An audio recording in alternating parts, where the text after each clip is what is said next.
Eh bien, salut à toutes et à tous, c'est Hugo, bienvenue sur IT. On se retrouve aujourd'hui pour une vidéo un petit peu explicative qui concernera le voxel. En effet, vous avez été 80% à préférer une vidéo sur le voxel lors du sondage de la vidéo L'avenir de Royalty. Donc, c'est parti. Bon, tout d'abord, qu'est-ce que le voxel?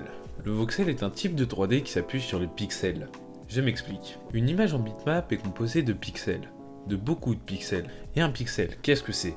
Un pixel, c'est juste un petit carré de couleurs. Et donc c'est cet assemblement de pixels qui forme l'image. Mais qu'est-ce que les pixels viennent faire dans la modélisation 3D? Eh bien en fait, le voxel, ce sont des pixels mais en 3D. Au lieu d'être un carré, c'est un cube. Là où c'est intéressant, c'est que je pense que vous connaissez tous le pixel art comme dans les vieux jeux en 64 bits, avec des graphismes comme cela. Eh bien le voxel, c'est un petit peu le même principe de graphisme mais en 3D. Mais vous allez sûrement vous demander comment est-ce que moi je pourrais faire du voxel. Et bien en fait, il y a des logiciels pour faire du voxel, et notamment un qui s'appelle Magica Voxel et qui est gratuit, que j'utilise pour les speedart que vous allez voir après.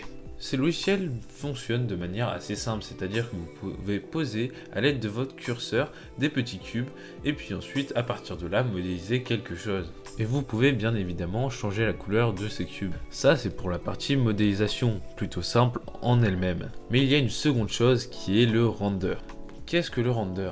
Le render, c'est comment ton image va sortir, c'est-à-dire quand l'ordinateur calcule et prend en compte la lumière, les ombres, les reflets, etc. Sur Magica Voxel, on peut même changer la matière de ces cubes, métal, ou verre, ou plastique, ce qui change évidemment leur interaction avec la lumière et qui donne lieu à des reflets plutôt intéressants. Je pense que vous avez à peu près tous compris maintenant le principe du voxel, mais mieux que des mots, des images, je vous laisse avec deux speedart que j'ai fait. J'espère que ça va vous plaire et puis on se retrouve juste après.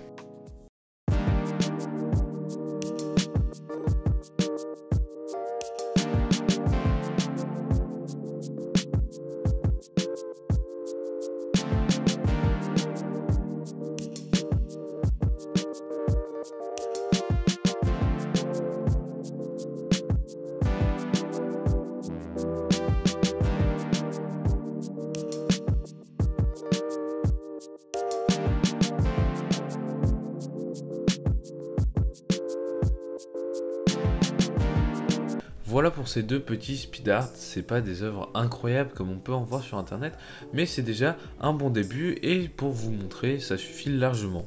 Vous pouvez me dire ce que vous en avez pensé dans les commentaires, vous pouvez aussi lâcher un pouce bleu si la vidéo vous a plu et vous a appris des choses, et puis vous pouvez vous abonner si c'est pas déjà le cas, et puis je vous dis à lundi pour un nouveau mystère hebdomadaire.